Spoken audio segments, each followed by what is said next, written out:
Welcome to the Joy Workshow, the podcast that goes beyond the surface of business, right to the heart, to explore the real joy and the stories behind success. Not just the moments of celebration, but the challenges that pave the way for them. Hi, I'm Diane, your host. And on this podcast, we know that joy isn't just about the good times. Often the greatest joy comes right after the greatest challenge.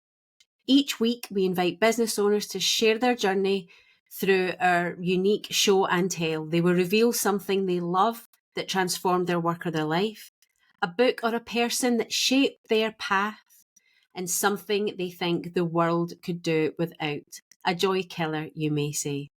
Together, we will explore how joy shows up in unexpected places. So if you're ready to discover the joy, let's go. This week, I'm thrilled to introduce you to Catherine Wasley, a holistic infant sleep coach who's transforming the way parents approach one of life's biggest challenges, getting a good night's sleep. I personally, as a parent of two under three and a half, then I know how important a good night's sleep is. And I have had my own struggles with my children's sleep. Catherine gave me 2 bits of advice a few months ago to help me. It was actually with my children's behaviour, and she gave me 2 bits of advice that I immediately tried within 24 hours. And within that 24 hours, it had transformed the relationship between myself and my toddler. I felt better, my toddler felt better, and it's ways of communicating with them that I continue to use today. Catherine's story is one of resilience, reinvention, and a deep commitment to helping families thrive. From her early days as a clinician to becoming a childminder and ultimately stepping into her role as a holistic sleep coach, Catherine's journey is as inspiring as it is insightful. We dive into how the pandemic reshaped her career, why she believes in a holistic approach to sleep, which I absolutely love because she looks after the parent as much as she looks after the child, and how mindset plays such a crucial role in parenting. Whether you're a parent, an entrepreneur, or simply navigating big life changes, Catherine's perspective is a breath of fresh air. But as always, I like them to tell you in their words. So let's get started. Hi, Catherine, and welcome to the Joy Workshow. I am so pleased that you are here with me today. How are you? I'm very well, thank you. And thank you so much for inviting me on. It's a complete pleasure. Thank you. Oh, you're so welcome. The pleasure really is all mine. So we've been in each other's worlds for a wee while. I know you quite well. You're part of the Joy Work Members Club. But for everybody out there and for those that do not know you, let us know who you are, what you do, and how you got here. Oh, thank you. So, as you said, I'm Catherine. So I'm Catherine Wasley, also known as the Parent Drop, and I am a holistic infant sleep coach. So when I say holistic, people think, oh, that sounds a bit wacky. So all holistic means is looking at the whole picture. So we're not looking just at the sleep, we're looking at the whole picture. Now, how did I come to be? How did I come to be here? So if we go back like 30 odd years, my first career was an orthoptist, and then I had a baby. She went to childminder, and then I had another baby, and there was no childminders. So I was a bit stuck for childcare. So my immediate thought was, I know what, I'll be a childminder. I will look after my own children as a temporary measure. But in fact, I ended up loving it. And so I childminded for 10 years, had 2 more children added to the mix. And then I wanted another challenge. So I thought, what in life always happens that people always will keep on doing? Okay, we keep having babies. And also people tend to get married at some point generally. So I thought weddings. So I then combined my love of childcare with weddings, and I started up an event childcare business. So creches, nannying. Did that for 10 years and loved it. A bit of a blip with old COVID thrown into the mix. I love that idea though. I love the idea because so often, and I know with friends' weddings, it's always that conundrum of Do we invite children? Do we not invite children if they have their own children? Because ultimately you want it to be a celebration. And let's face it, children aren't always the easiest and they don't just do what you need them to do at any given time. So I love that idea. How entrepreneurial was that to think of doing creches at weddings? That's brilliant. I think it probably stemmed back to the fact that we had been to many weddings with our children and as they grew in number. And I remember just, going to a wedding, and I think for me, the worst part of the wedding was the ceremony was kind of okay. We kind of got through that. But it was the time after ceremony, waiting to the wedding breakfast. It seems to go on for like hours, doesn't it? And weddings are never, the timing of food at weddings is never, ever when your child needs to eat.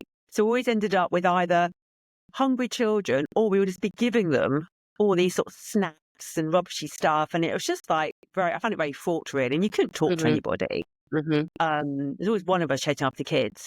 And so I just thought, how would you go to a wedding and your children were there, but you could literally just sit back, have a glass of fizz, talk to, Aunt Matilda or whoever it is, and actually enjoy the day. And your kids are having fun. They're not just stuck in a room with a bored teenager and a DVD. That was, I've been weddings like that. And I thought, I want more than that. And I really wanted the kind of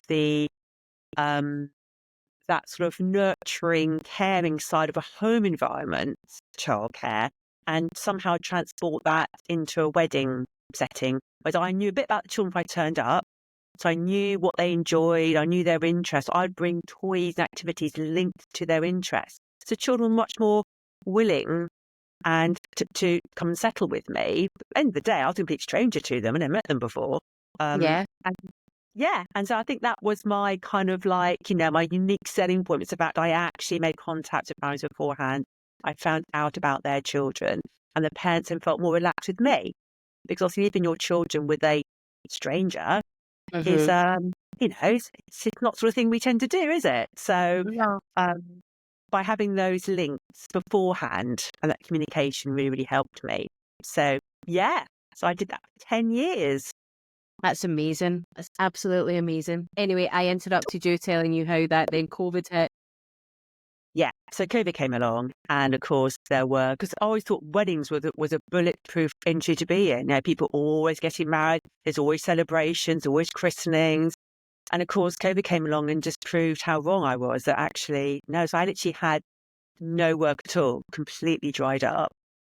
So I just very happily settled into homeschooling my cherubs, much to their disgust. But anyway, so I just did that throughout the first lockdown. And then I just thought, I've got to do something here. So I then became a TA for a couple of years.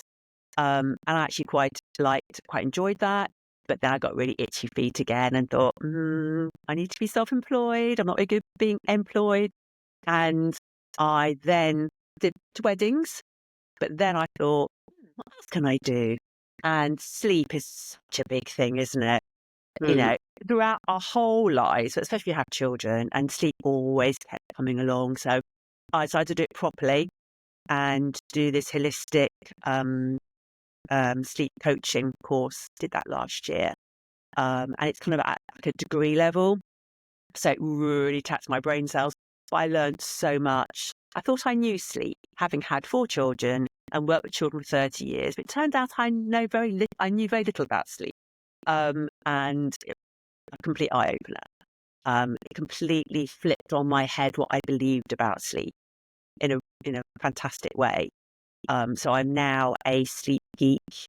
My children just here she goes again. I love that. And so I am a complete sleep geek, and I have to say, I do enjoy. I do a little bit of nannying, not much now. I love nannying, but I have to say, I truly believe that what I'm doing now is the thing I've enjoyed the most. I never, very, very rarely get a day thinking, I've got to go and do some sleep stuff. I just love it. I absolutely love it. Well, the thing is, sleep is such a polarizing topic, particularly when it comes to babies, because, as you know, I have 2 little ones myself. I have 2, 3 and under at the moment. And my first slept beautifully from 3 months, she slept pretty much 12 hours a night, give or take, poorly, teething, but they were the odd nights. And as a parent, you expect those odd nights. So I thought I was a bit of a sleep guru. I thought I'd done it. I thought I'd cracked this. And then my seconds came along, and yeah, she's kept me humble, let's say. She's kept me humble and reminded me that I do not know anything about children's sleep, and they're all completely different, and we have to approach it in completely different ways. And sleep is super important for everybody. And I love when we've had conversations, and sometimes for you, it's like the mindset or the way we're looking at things, or the way we approach the sleep is as important as actually getting the child to sleep. And I really, really love that. So when you talk about holistic sleep, what do you mean? Are we sleep training? What is the meaning of the holistic? So the holistic approach is basically looking at the whole picture. So sleep training doesn't come into it at all. I'm not anti-sleep training. I just want parents to be given all the information and they then choose the best route for them. So when it comes to sleep, I think parents quite often feel they only have like two options. Either A, they have to just suck it up, wait it out. Because if we do wait it out, eventually our children will sleep through. But obviously that can take years with some children if we do absolutely nothing. And other parents then feel any other option is to sleep train, which is like, the controlled crying or maybe cry it out. But with holistic approach is actually saying, look, there's actually a middle ground, guys. There's something in the middle here that we can do here. We can obviously accept certain aspects of sleep. However, if things are just not sustainable, then of course we can make gentle changes. And when you look at what is sustainable for one family and another family, it's completely different. Because one family might have a fantastic sort of support around them. They've got grandma down the road. They've got cousins that pop in. They've got aunts. They've got everyone who can come in and help them. And you might find that the parent is at home an awful lot. Other parent may work part-time. They have loads of support around them. But you've got another family who may live in not such a nice accommodation, may have mental health issues. They have literally no support whatsoever. And the baby is sleeping very similar, but for this family, they are in crisis points. They literally at the point they can't really cope. So when we do holistic, we actually are looking at all of that as well, because that really comes into how you work with a family. And it's looking at the whole day of a little one. So it's I say to people when I work with them, I say to them, I'm going to look at your day first. I'm going to look at your night. And they think, what are you talking about? It's the night we're struggling with. And I explain to them, well, it's really important to look at your daytime. We look at the diet. We look at the times of food. We look at the time you wake up in the morning. We look at the amount of exercise you're getting. So many things come into play. And actually, if you can make those tweaks to the daytime, quite often nighttime, well, I'm not saying it resolves itself, but it gets an awful lot better. And when you work with a family where things are just dire, it's no point jumping straight in and saying, right, come on, we need to fix the sleep. It's like, okay, what are your goals? What are your expectations? And as you were saying, that I always talk to parents about, mentally, what is it you want from this? Okay, is that realistic? So if you've got a 4-month-old, are they going to sleep through the night? No, that's not realistic. However, we can manage the number of wake-ups. So we can make it better. And I think you and I've talked before about, and you've told me how you have those little mantras in your head when your little one is appearing to be difficult. And it's a case of just saying to yourself, okay, they're not being difficult to annoy me. They're being this way because they're having a tricky time. Because they're having a tricky time, I'm not having a tricky time. So I just have to kind of like absorb this and go, right, it's not going to be forever. We're going to get through tonight, and then the morning will come. And at the moment, they need me, and I'm here with them, and that's all we need. I think you do find that quite helpful. You've told me before how you kind of... I find that super helpful. I need to come back into the present. I need to, instead of, particularly because I still have a tricky sleeper who is 2, and I launched my business when she was about to turn 1. So we're a year into me having a business. If it was another parent, it'd be a year into them going back to work. And we still have tricky nights. So I don't want to be, I know that when I am exasperated, when I am stressed, when I'm feeling that anxiety at whatever time of night, and sometimes it can be 10 o'clock at night that they've woke up, or midnight. We're not necessarily talking about your 3 or 4s in the mornings, but I'm thinking about, I should be working, or I've got this to do tomorrow, I'm going to be tired. And instead of, I need something to bring me back and remind me that ultimately my job as mum is my most important job, and I positioned my life for that and positioned my business for that. So this is where I need to be right now, just at this moment, not all day tomorrow, not all week, just at this moment. And right now, my baby needs me. And when I remind myself of that the baby's just having a nightmare, a pain, a discomfort, you're like, they just need me. When I wake up in the night with a pain, I'm not that nice to be around either. So I just need something to bring me back into that present. And we've spoke about that, and that really does help me. But what I hear from what you're saying and the way that you work with your families is that you want them to feel supported. And I think that's really, really important. I think people want like tricks, tips, hacks that suddenly are going to fix the problems they have. And that's true about life. That's true about business. That's true about starting a business. That's true about sleep. That's true about children's behaviour. It's true about everything. But ultimately, when we're in a supported position, we perform better. So therefore, we're able to be better parents because we're in that supported position. And my friends who have all got young children ages with me think I'm a little bit mad because I love the newborn stage. I could sit in that newborn stage forever.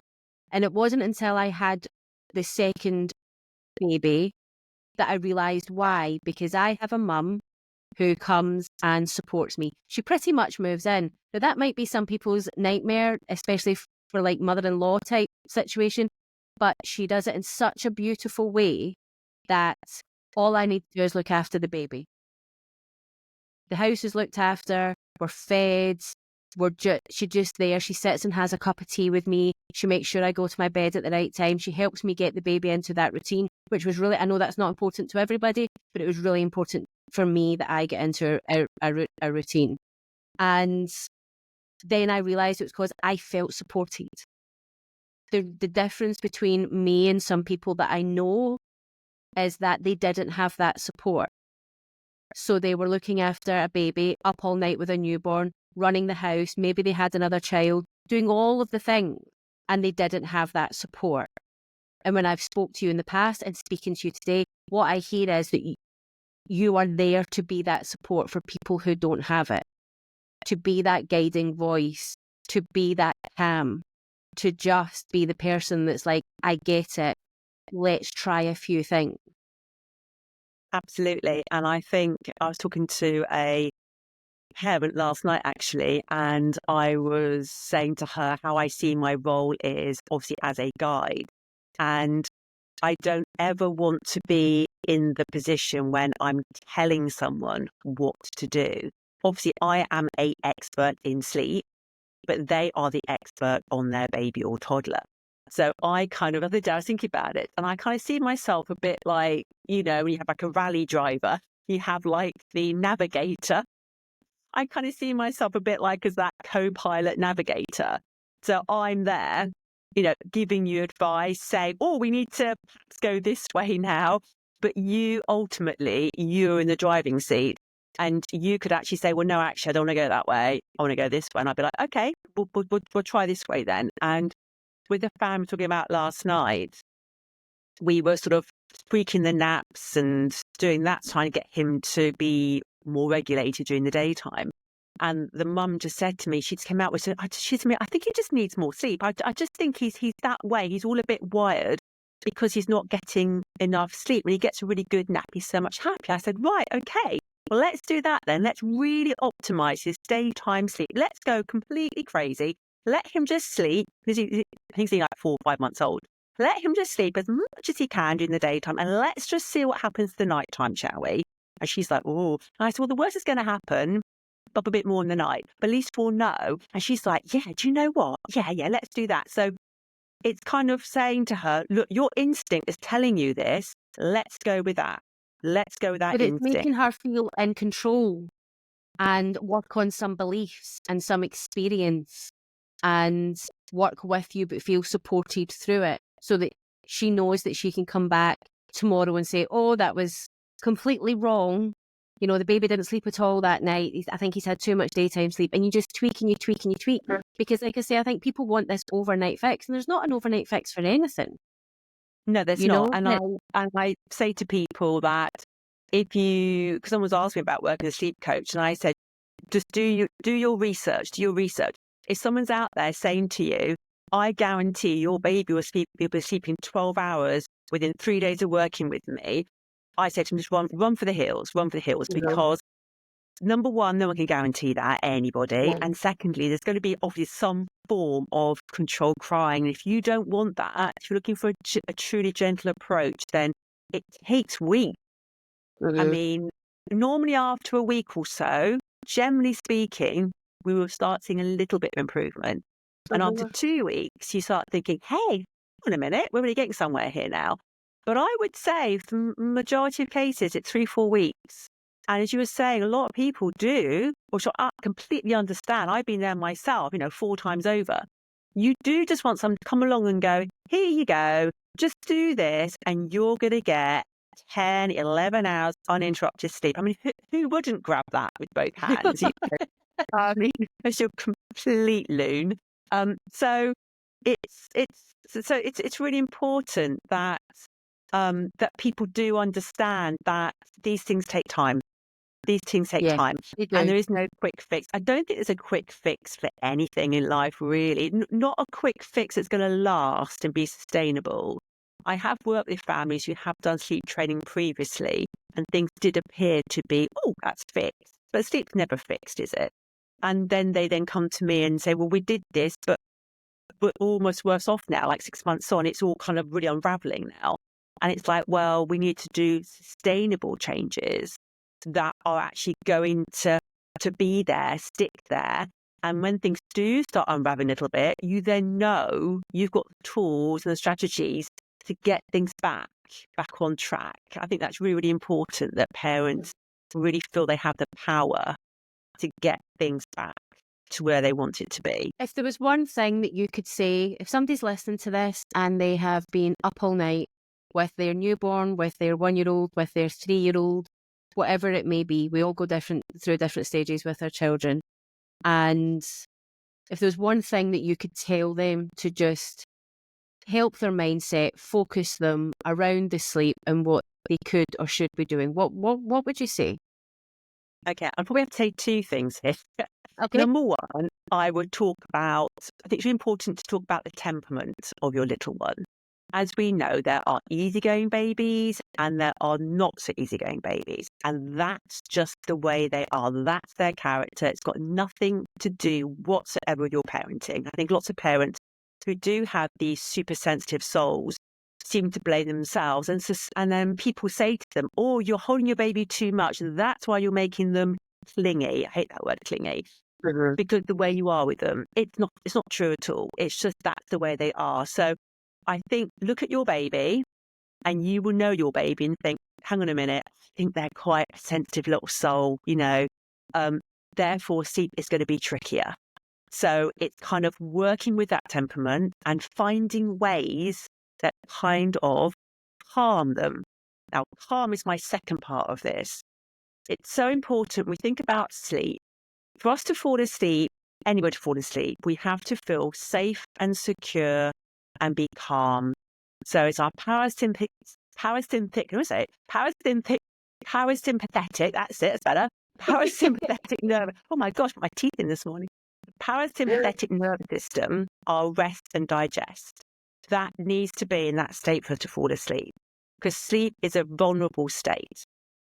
So we need to be like that. So if our children are kind of wired, or if we're wired, if we've had like a really crazy day at work, or we've had an argument with our partner earlier in the day, and we're still a bit, when we go to bed, we don't go, oh, fall straight to sleep. We don't.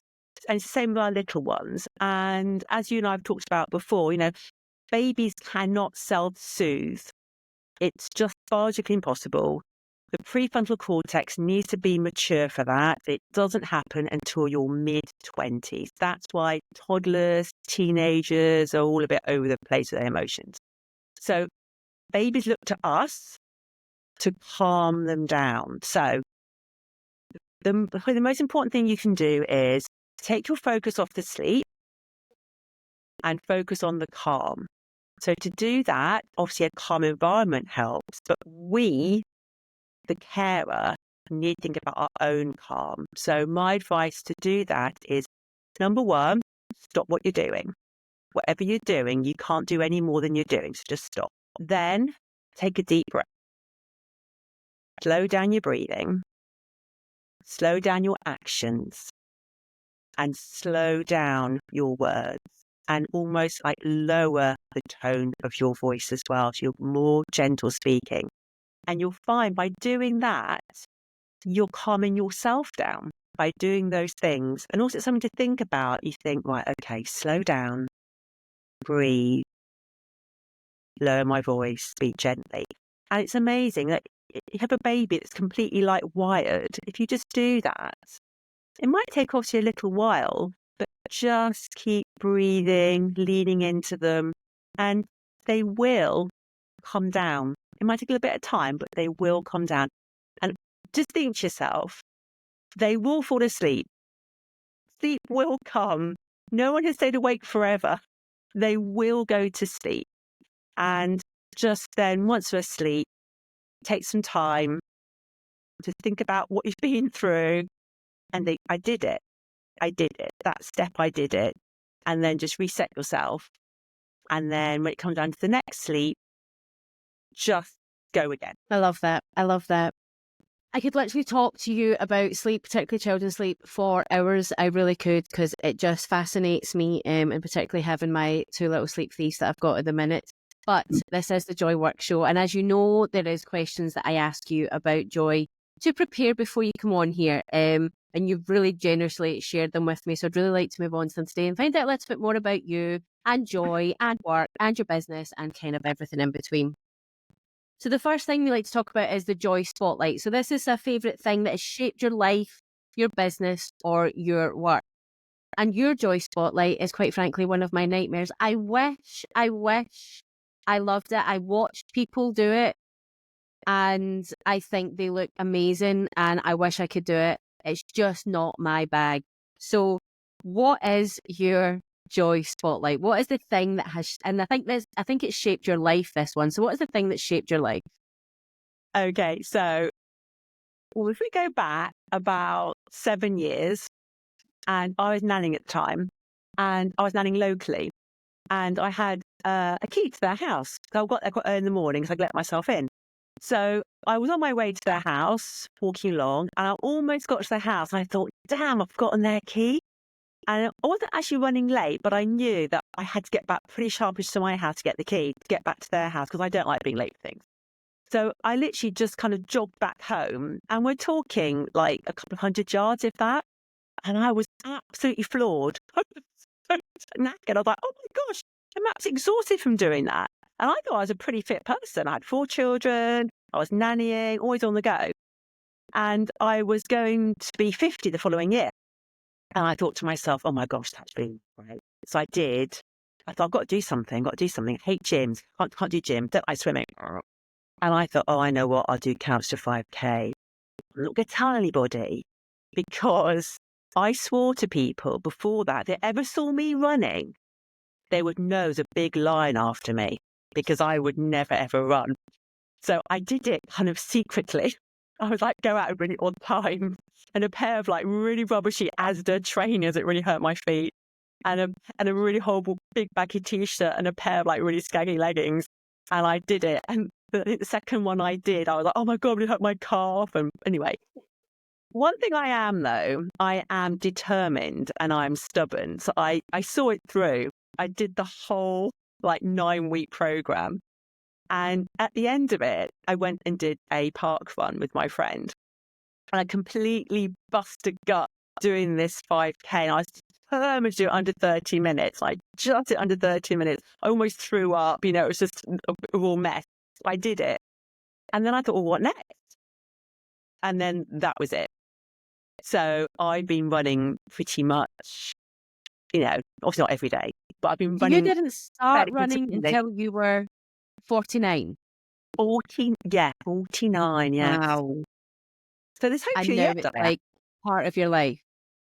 It's part of my life. And I, like during the lockdowns, whatever, I could go out for my run. And I very, very luckily, well, probably you would think this is very lucky, but I got a place in the London Marathon ballot. And I should have run it in 2020, but of course we all know what Happened. Yep. So I eventually ran it in 2023. And because of the ballot place, I didn't have to do sponsorship, but I did. I did it for Mountain Rescue. That's a story for another time. I did it for Mountain Rescue. But yeah, so running is kind of like, I've actually been out this morning for my run. I mean, I have weeks I'm like, oh, do you know what? I don't really fancy doing this. And I might have the odd week I don't run. But I always know that if I can get out on that run, once I get past the grumbling to myself and the cursing myself, I do get in my stride and I do enjoy it. And especially on days like today, it's been glorious sunshine. It's not very often I finish a run and think, oh, I wish I hadn't done that. So Well, it's that's my the same place. with all exercise, isn't it? I think if you find your thing, then I think it's always that way. You never regret it. I've just never been able to get on board with the running. As I say, I watch people and I get quite jealous and I'm like, oh, that looks really freeing. But yeah, I just don't think it's my bag. And I need to really enjoy the exercise I'm going to do to maintain. Absolutely. I quite agree. You've got to find something which you have to kind of find something that fits in. I think for me, it's fitted into my life. Because obviously when you've got children and you're running a business and blah, blah, blah, and where we live, we're not close to a gym. I have to get in the car and drive to a gym. And so it was something I just thought I can literally just get up and think, oh, I want to go for a run like now. I didn't have to kind of like prepare myself. I think for me, if I had to go a lot of preparation, like get in the car, drive somewhere, buy a membership, it will all be these little barriers that I'd put up to not doing something. So, and now I just find it, my family accept I go for a run. So I just go and I quite often listen to a podcast. And so it's really important obviously for my exercise, but also just for my mental health. You know, if I'm having a bit of a tricky time, go out on that run. And quite often the answer comes to me on the run. So has that yeah. been the biggest change you would say from doing the running, that it is the mental health side of it, the lifting the brain fog side of it, giving you, or is it that time, busy mum, busy business owner, just that time? I think it's a combination of all those things, you know. I think it's one of those things that interesting enough, I don't feel guilty doing that. I would feel guilty if I sat down with a cup of tea on the sofa and I could see things around. Maybe because I can't see anything around me. I can't see the jobs that you're doing. I don't see my laptop. I can't see my email. I can't read my emails. I turn my notifications off. I don't get any notifications unless my teenage son texts me some random stuff. I'm literally in a world of my own. If that makes sense. So maybe, and I don't feel guilty about doing it. Maybe because I can justify it as like, oh, I'm going for my exercise, you know. But for me, it's something. It is like a non-negotiable in my life that I go out for a run 3-4 times a week. And these non-negotiables are so important because we so often put ourselves at the bottom of the list. And ultimately, if we're not looking after ourselves, we can't look after others. You know, it's that put your oxygen mask on first, because ultimately you cannot look after somebody if you physically can't do it. And I think we as mums forget that really easily. And we look after everybody else, and the children need this, and my partner needs this, and this needs to happen today. And And then all of a sudden you're like, but I'm empty and I feel awful and I don't know how I'm going to get through the day. Whereas ultimately, if we did one thing that put ourselves first, we would be far better equipped. I know since I've been working out in the mornings that I'm far better equipped. I am a better mum. I'm a better CEO of my business. I'm a better partner. I'm a better friend. I'm a better everything. I'm a better person because I had that half an hour in the morning. All it is that half an hour in the morning. And it takes planning and it takes logistics and it takes communication in the house. But it's not that difficult. No, not at all. And that's one thing when we're talking to mums about their sleep of their babies or toddlers, we always chat about their self-care and their mental health, because if you can take time out for yourself or you've got the support of other people, then actually sometimes what you're experiencing sleep-wise, actually you think to yourself, actually, I can actually get through this the way things are because I know that I will get this time to myself every day. Or like when my partner walks in the door, I can hand the baby to my partner and I then know I have half an hour. And I think probably as mums, I'm so guilty of this. When I had my children little, I kind of felt I had to do all of it. Got to do all of it because I cannot, if I ask for help, it shows that I'm weak. I'm not fit to be a mum. And I truly believe that things have changed actually like that. I think we are talking much more openly about it. My eldest is going to be 25 next year. And people just didn't talk about the hardness of it all. People just accepted that's the way it is. You kind of get on with it, which to a certain degree, yes, you do have to get on with it. But equally, you are allowed to have a moan. You are allowed to grumble. You are allowed to do these things. And even if I go and moan to someone about how tired I am, I don't have to fix the sleep, but I'm allowed to grumble about it. Like I grumble about my husband, but I don't go and think I'll go and fix him. We are allowed to moan about things in life without feeling we have to go and fix it. And that could be part of your self-care. Just phoning up your friend and saying, oh my gosh, I had a terrible night. Yeah, exactly. Because it's hard. Things are hard. Raising children is hard, but we can do hard things and we can, and we're allowed to moan and we're allowed to say it's hard and we're allowed to ask for help and we don't need to do it alone. Absolutely. I love that running is your joy. I absolutely love that running is your joy spotlight. I think we all need these tools in life. And as I've said before, everything that I do around the Joy Work Club, the Joy Workshow, the Joy Work Members Club, joy isn't just balloons and unicorns and pink sprinkles. They're good too, but joy is what comes after the challenges. Joy is those little moments in the day that just make it a little bit easier. And joy is that self-care. Joy is so many things. And I love that running is your joy spotlight and the difference it has made for you. And I love that you didn't start it till you were 49, because so often we think when we get into our 40s, that's it. This is who we are. We've reached peak and nothing can change from here. When actually everything can change from here. Absolutely. And I think that's a really important message. Absolutely. And I've still got goals in my business. I've also got goals in my running. And I see these inspirational women who are running in their 80s, who are running marathons at really, really amazing times. So I will never ever use age as an excuse. Because a friend of mine the other day, I said to her, oh my gosh, it's getting quite hard, my running. I think it's probably because I'm a menopause or because I'm just really tired. She said to me, have you thought about the fact you're getting a little bit older? I went, no. I've not thought about that at all. Age doesn't come into it. No, I'm not scared of getting old. I'm scared of not being able to move. There's a difference. Definitely. Okay. So the next joy thing we'd like to talk about is that what has inspired us. So inspired by joy. So perhaps it's a mentor, a person, somebody in our lives, or even a book can even do it. And I know what yours is because I asked you to tell me before this. But I'm going to hand it over to you for you to tell the story of who inspired you in your life. Okay, so we're going back to my childminding days. So when I became a childminder, I naively believed at the start of it all, like, oh, I know how to look after children. I've got 2 children of my own, and I've worked with children as a clinician. I understand children. And then I started childminding, and I was like, oh, hang on a minute. So I didn't quite know as much as I thought I knew about children.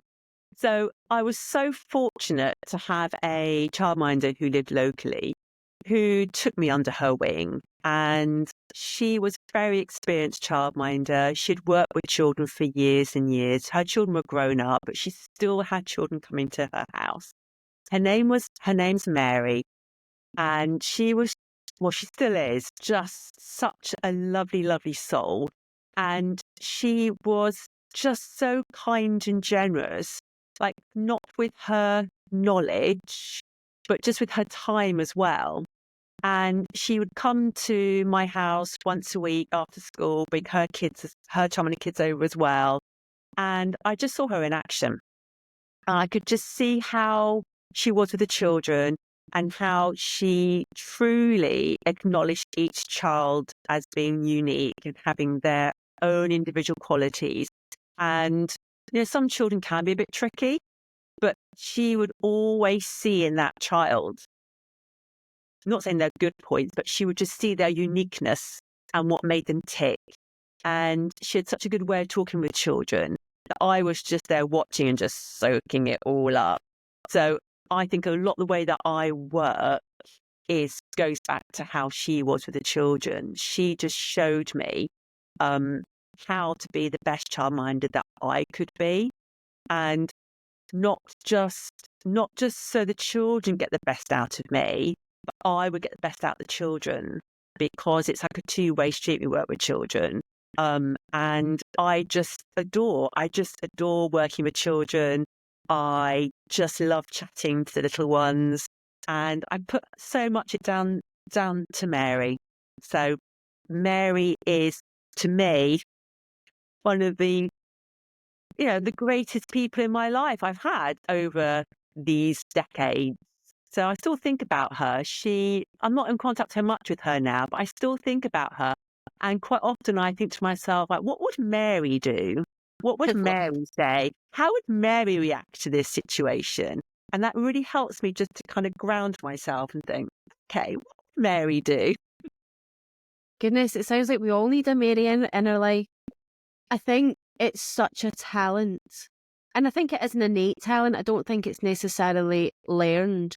And from speaking to you, I can see you have it as well. But the ability to speak to children. And you don't need to have that to be a good mum or be a good parent. But when you see certain people who work in looking after children in the caregiving industry, you can just see that some people they was just always what they were meant to do, because the children adore them, the way they talk to them, they make them seen as a person, because ultimately that's, child or not, that's what we all want. Often I know when one of mine is acting up around me is because I'm not quite paying attention the way I should be at that given time. Now, sometimes I can't give it 100% because I might be changing a nappy or doing something else. It's not always just about me not paying attention to them. And obviously there's learnings they need to have, but they just want time. They just want to be seen and heard, as we all do. And it's just lovely that there's people in the world that look after their children, because we wouldn't be doing these things if we never, and childcare is a minefield. And that's a whole nother podcast to talk about childcare and the state of the childcare at this current time. But the childcare that my children go to, I know the people that they run to. Like, I know how happy they are to see them, because there is those people that give them 100% and know them and understand them and get their personalities and get when they're being tricky, why they're being tricky, and don't make them feel like they're being tricky. And I love that you had that mentor of a person that stays with you now. And I love what would Mary do. That's just the best thing. I think it's really important we have those questions that we can ask ourselves throughout the day when we need to come back to ourselves. Just like we spoke about me talking to myself in the night when the child's up, you need to come back to yourself. And if you've got that person that you knew and you got to know inside and out and how she would make decisions, then it helps you too. And I love that. And I love that she's yours and doing, and I hope Mary's doing well. That's what I hope. And I hope we all have a Mary for our children in our lives. So the last thing we talk about is joy killers. Those things in our lives that we could just do without. Now, if I just read out your first sentence, it's quite a big one. So I'm not going to do that because people might just switch off because they might be like, oh, I am part of that. So I'm just going to go away. So I'll let you a little bit explain about what you would send away that does not need to be part of this world. And as soon as it happens, it zaps the joy right out of you. It's like room 101, isn't it? Like completely like that, yeah. So I won't come out and say it straight away because we think like, oh gosh, how's she going to do that? So I think for me, when I know myself as a parent and also working with parents and families over the sort of like this last year with my sleep business, is that a lot of the things that parents say to me about their little one's sleep has actually come from other people's expectations and what other people have told them. And they then believe that because they see this person as obviously know what they're talking about. So what I would ban is, I would ban society. In that. Do you see what I mean, everybody? That if Catherine had just come out and said, I would ban society, that you might be a little bit, I thought she was a lovely lady until that point. So what I suppose, if it just came to my head, like, I'm going to ban society. So I would ban the unrealistic expectations from society. Maybe I ought to narrow it down a bit because that's some good bits of society. I think it is the unrealistic expectations that we are putting on parents. Say, for example, there seems to be this expectation that at the age of 6 months, baby should sleep through the night. And if they're not, you're obviously doing something wrong. Or baby should be sleeping 12 hours at night. Or baby should always nap in the same place. A nap on the go is a junk nap. And all these sort of expectations. And then expecting you as a parent to go like, oh gosh, yes, okay. Oh my gosh, they're doing this. I better not do this anymore. And I just don't want to, I just think society just, by having these unrealistic expectations on parents, it just makes us as parents question everything that we're doing. And it sort of doesn't allow us to trust our instinct, because when I work with parents, I say to them, well, what did your instinct tell you? And they're a bit like, oh, what? And they find it really hard to actually go with their gut and think, actually, yes, for my baby, I think that's the best option. It's like, go for it. Go for it. You know your baby far, far better than anyone else in this whole wide world. And for me, that's what I would ban. I would ban society from restricting parents from following their instincts and finding the way that suits them and their family, because there's no one way that suits everybody. And I think maybe as a society, we do need to be more tolerant. We probably need to listen more and not be judging, not judge a way that a family works. Because sometimes there are some ways families work and I'm like, oh, blimey, I couldn't live that way, but it works for them. I'm sure people look at me and my life and go, oh my word, how can they live like that? But it works for us. So that's it. And I think it has to, decisions you make have to work for your family and have to work. Like I say, with newborn, I was routine. Every 4 hours, this is what happens. This is when the baby naps. And for a while, that's how we lived our lives. It didn't mean we didn't go out. It didn't mean we didn't do things. It just meant I would structure our days around that. And for some people, they wanted to be much more lackadaisical about it. No, we just want to, the baby can just fall asleep when it wants to fall asleep and things. And that's fine if it worked for them, but I knew that wouldn't work for me. I just knew I wanted to make sure that it was optimum time for naps. And also so that when they were upset, I kind of knew why. You weren't like, are they tired? Are they hungry? Do they need a nappy change? I kind of knew I was in the rhythm of, all right, okay, it's this time, right, they're cranky. I need to push them in the pram. They need to go to sleep. I might be in a shopping centre while I do it. I might be out a walk. I might be visiting family. It doesn't mean I was at home putting them down in their cot, but it meant that they got that sleep. Oh, it's this time. No, we can't go and do that right now because we need to go lunch. So shall we have lunch now? And then we'll go and do that thing. that's how and for some people that was like, oh, you're so regimented.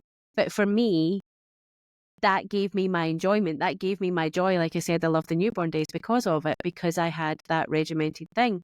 And I think with social media now, there's so much noise. Now, social media has brought some great things and some great knowledge and some great assets that you can go and find out, and much easier to go and talk about children and how things might be happening and get the support and get the help. But also it brings this comparisonitis.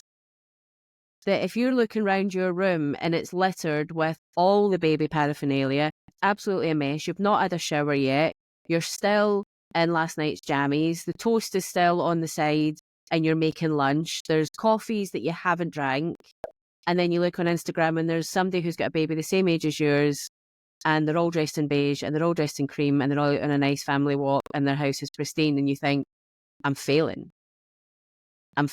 here badly because I'm not that person. Whereas ultimately, I wasn't that person before I had the child, so I'm not going to be that person now. But you know what I mean? I think it can just leave people feeling that comparisonitis. So I totally get it. And it does kill the joy. Absolutely. And I always say to parents that, you know, you are going to compare your baby to other babies. It's just what we do. We do that. I said, but try to put things into perspective. And quite often people will tell you something about their baby they want you to hear and won't necessarily be telling you the complete truth. And especially when babies get older, into toddlerhood, people then are very fearful of saying their toddler's not sleeping very well because they kind of think they should be. And going back to social media, yes, I absolutely agree. I'm so thankful in a way that wasn't around, obviously, 24 years ago. That was something I had to contend with. And especially there's so much noise out there about sleep. I mean, everyone seems to be an expert on sleep and everything. So I think it's really important that when you do go on social media, that you take things with a pinch of salt and you kind of find your tribe and you find what resonates with you as a family, and you don't feel that you're kind of like drawn into a part of that. So I think I was saying was that I'm quite thankful that social media wasn't a thing like 5 years ago, because I think I would have been completely drawn into that, comparing my baby to other babies on the internet. Can you still hear me? I think I've lost you again. I've got you back. Right. Okay. I think my Wi-Fi's come back in again and it was making its mind what it was doing. Right. Okay. Let's go for it really quickly. So social media drawn into competitive. Yeah. So going back 24, 25 years, social media just wasn't really a thing. Thank the Lord. And so I wasn't drawn into any of that. And I think if I had been around, I think I definitely would have been that mum going, my gosh, look at that person on there. They're completely organised and they're completely organised. And as well we know, social media, people just pick out the best bits. Generally, I have to say, it's getting better, social media. People are being more honest on there. But there are still lots of like yummy mummies on there, especially these influencers, what they're showing. And also social media, there's so much noise out there around to do with sleep. And I say to parents, like, of course, do go on there because there's so much useful advice out there. But just be careful. And when you sort of decide to follow an account, just make sure it really resonates with you. And if at any point it makes you feel rubbish about being a mum or makes you feel rubbish about sleep, then just unfollow. You don't need that in your life. That's how I sort of see it. And even off social media, when you're talking to other mums, quite often they tell you all the good stuff, don't they, about their baby. It's not very often you get mums that will tell you the not so good stuff, unless it's a particularly close mum friend, the ones you want to know life. And also you find your babies get old and become toddlers. People then don't want to talk about sleep, that their toddlers aren't sleeping because they feel like they should be sleeping now and they're not. And I think there's definitely a lot of silence around that age group when people are struggling with sleep. They really don't want to tell people. And I think it's quite an isolating time for many parents during that phase. Yeah, definitely. So if people do want to come and find you and want your help or want to know what resources you have, where can they find you? Okay, so I have a website, which is the parentrock.com. If you go on there, I have loads of blogs. I tend to blog every week, and I have free resources you can download on there. And also I do tend to hang out on the old gram. So I head over to Instagram, and over there, I'm the Parent Rock over there as well. I try and post every day. You can check out my dodgy reels over there. And I'm having a little play around with the old TikTok. So you want to have a lot of fun laughing at me, get yourself over to TikTok. But I promise you there's no dodgy dancing. Brilliant. You really should go and check out those resources, guys. It is definitely worth your while to do that.